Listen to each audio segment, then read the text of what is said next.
This may seem paradoxical, and it may raise hackles, and it may bring controversy, but it has to be said.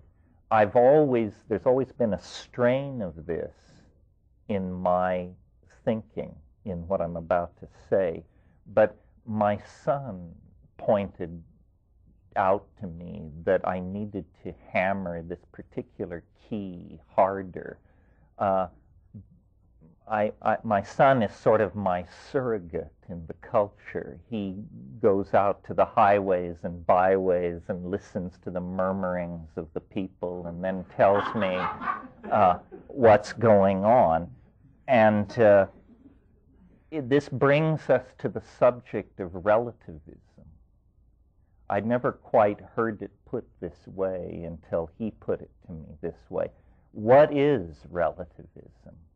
Relativism is the idea that your ideas are as good as anybody else's ideas, and all ideas are equal in worth because nobody can tell what's going on anyway. It's the live and let live, laid-back approach to doing intellectual heavy lifting.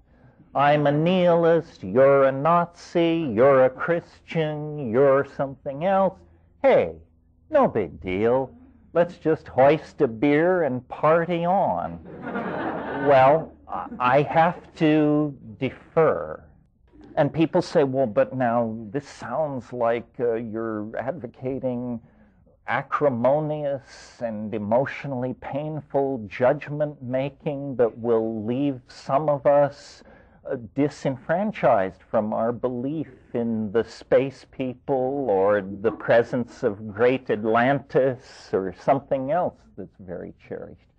Yes. Yes. We have loosened our girdings sufficiently, folks. We are now open-minded enough. You don't want to become so open-minded that the wind can whistle between your ears.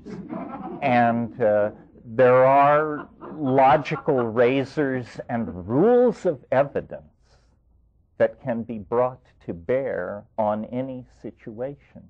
So, for instance, our culture is awash in claims of all sorts.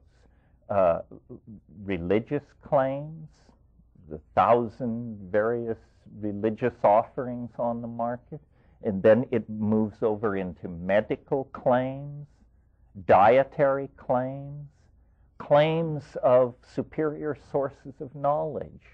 I can read the Dead Sea Scrolls, you can't. She's talking to the space people, you can't. This guy is accessing past lives, you can't. There are all these whisperings and intimations of special connection and uniqueness. If you are passive in the face of this, I think your intellectual arteries will just fill up with mental cholesterol, and eventually you'll have the equivalent of a coronary thrombosis at the intellectual level. It's very important to hone intuition and logical razors so that reasonable questions can be asked.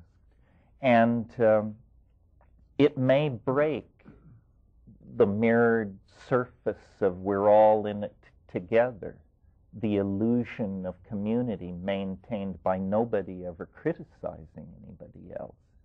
But this nobody ever criticizing anybody else brings the intellectual enterprise and the refinement of human knowledge to a screeching halt.